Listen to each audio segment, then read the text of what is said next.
Hello, everyone. Today is March 25th, 2022. I'm Brent Burchett, SLO County Farm Bureau Executive Director.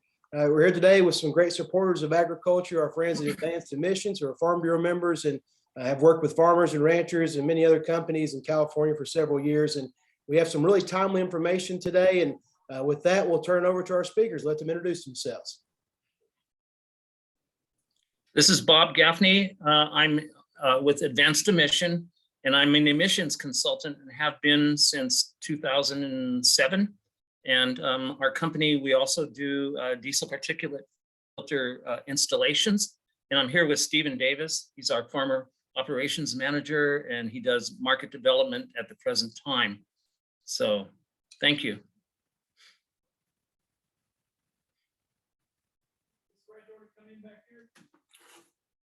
Okay, I'm going to read this verbatim and then explain to you anything in additional at this point in time. So first, the question is, what is the ag mileage extension?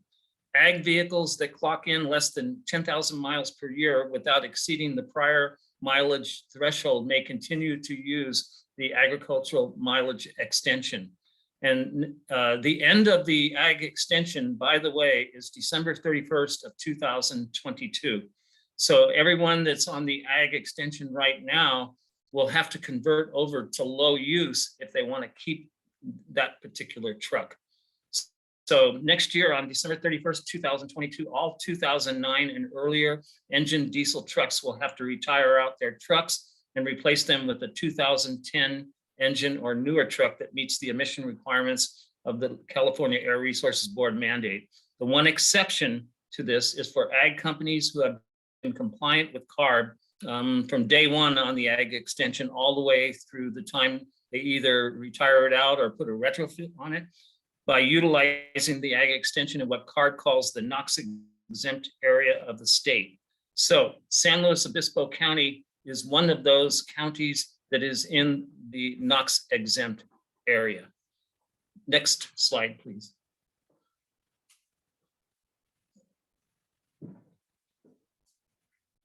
Okay, why discard your vehicle when you could do a retrofit before January of 2023?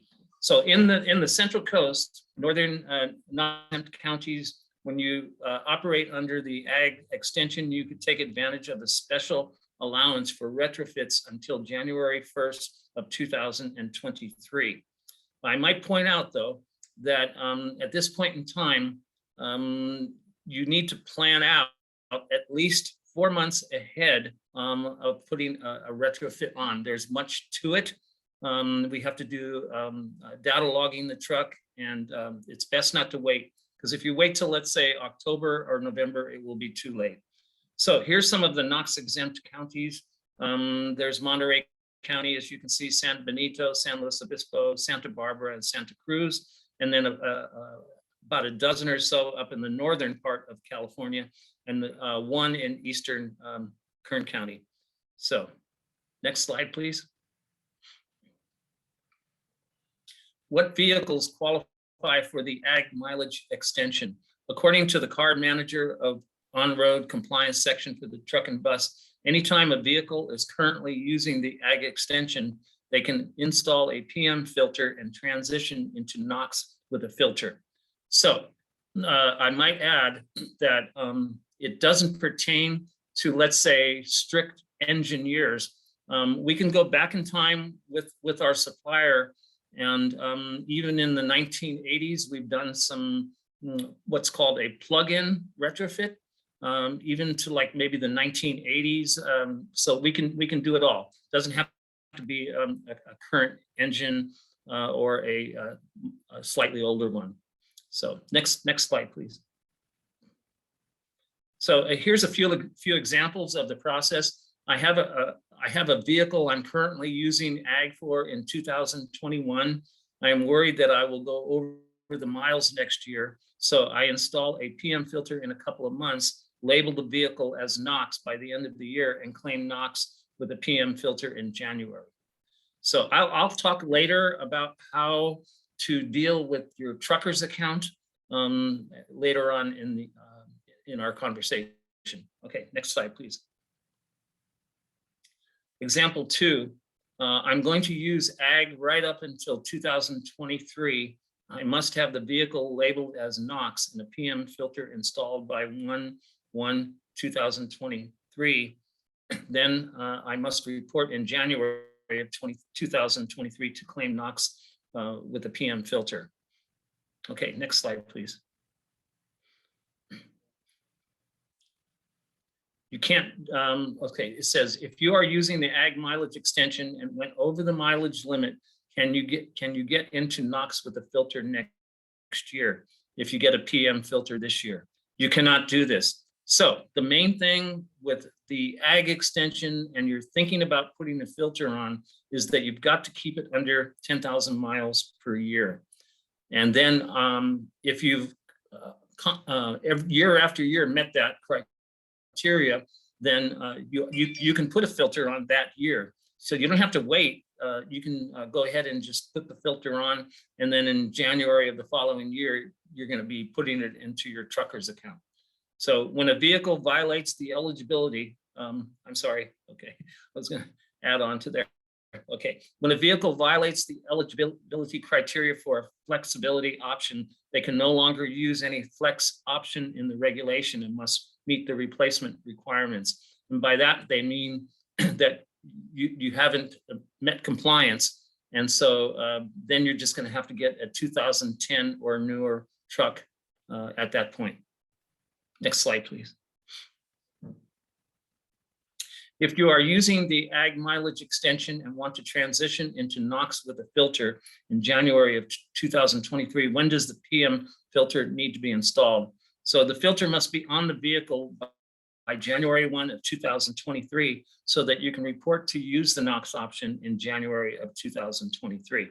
That's what I earlier mentioned, that probably the drop dead date would be probably September, let's say.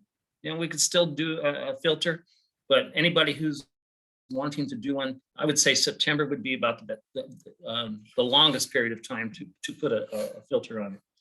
Okay, next slide, please. Why act soon? An ag company would need to begin the retrofit process soon because it can take 2 to 3 months, which is what I just said, to do a retrofit. A ballpark figure for a retrofit is $15,000. A ballpark figure for a 2010 or newer diesel truck can be anywhere from 75,000 to as much as 200,000. So most people that are in ag, you know, from people that I've talked to, you know, they want to keep their trucks if at all possible, because you're talking about a great capital outlay if you have to put yourself into 2010 or newer trucks. Next slide, please. When must you report current odometer readings for a transition from the ag mileage extension to NOx with a filter? Report odometer readings during the January that the vehicle is being transitioned.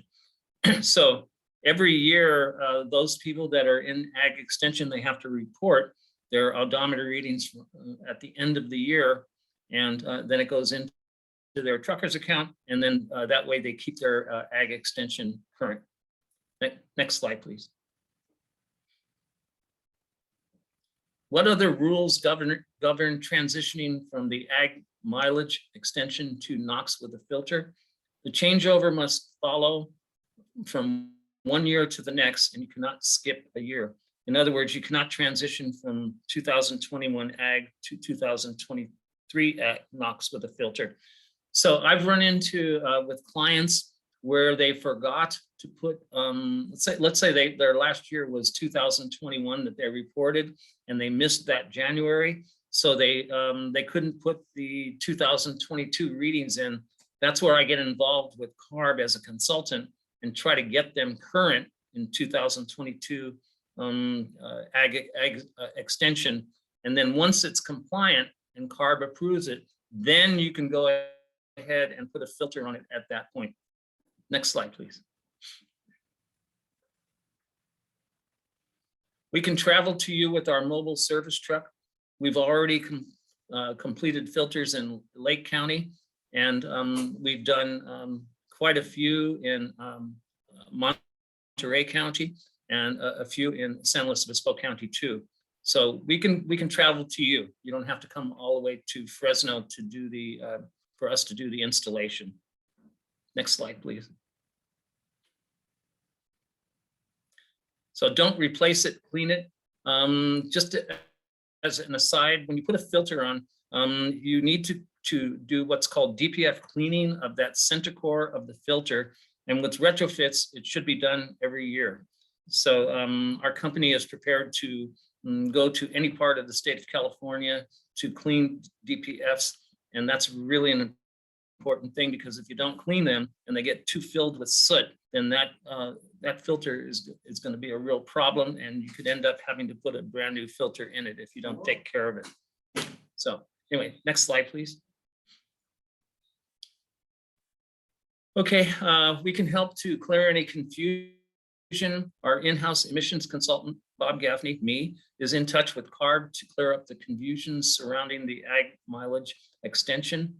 So if anyone has any questions or anything like that, you can always call me. You can see my phone number on there, 559-285-8727, or my email, bgaffney@advancedemission.com. So we've been in the business for 2000, we've been in the retrofit business since 2007. So we've got 15 years of experience with regards to that. So that's it. Bob, that was great information, and appreciate you putting that out. And I know our farmers and ranchers appreciate the opportunity to save a lot of money, because these trucks are as expensive as they've ever been. They're just getting more expensive, it seems like. So this is a good way to save some money, get in compliance. And just curiosity, how many of these retrofits, particularly for the NOx, have you all done? In the NOx Exempt area, or just retrofits in total? If you're talking about retrofits in total, we have probably done since 2007 to the present time about 2,000 or so in all parts of the state of California. And so in the NOx Exempt area, we've done probably 25, so not nearly as much. But the whole purpose of this that we're doing right now is to help folks, first of all, to know that the deadline is coming up here soon at the end of December. That's critical that you know that, because in January of 2023, if you haven't put a retrofit in the NOx Exempt area, you're going to be getting something in the mail from the Air Resources Board or the Department of Motor Vehicles telling you that you've got to retire out your vehicle. They won't issue tags after that. So it's critical that everybody know about this. So thank you. Bob, I don't have any other questions. I know we've got your contact information on the previous slide. We'll post this and share this with other county farm bureaus that may be of interest to their members. But final thoughts, anything else you all like to share with our audience? Yes. For those of you that have 2007 through 2009 OEM retrofits on your trucks, they are compliant through the end of this year. And if you're in the NOx Exempt area, you need to go into your trucker's account and hit the extension that says 2023 NOx PM filter NOx Exempt. So that way you can continue to use those 2007 through 2009 engines, but you got to do it in your trucker's account, because if you don't, CARB's not going to know that you have a filter on it already, and they'll be sending you something in the mail, because the end of the regulation is 2000 at the end of this year. So it's really important on the administrative side to know that. And there may be also some folks out there that have retrofits on their trucks, and maybe they haven't put it into their trucker's account, but they need to get that taken care of soon, because come the end of the regulation, if CARB doesn't know about it, then they're going to be sending you something in the mail and asking for you to retire that particular truck that does have a filter on it.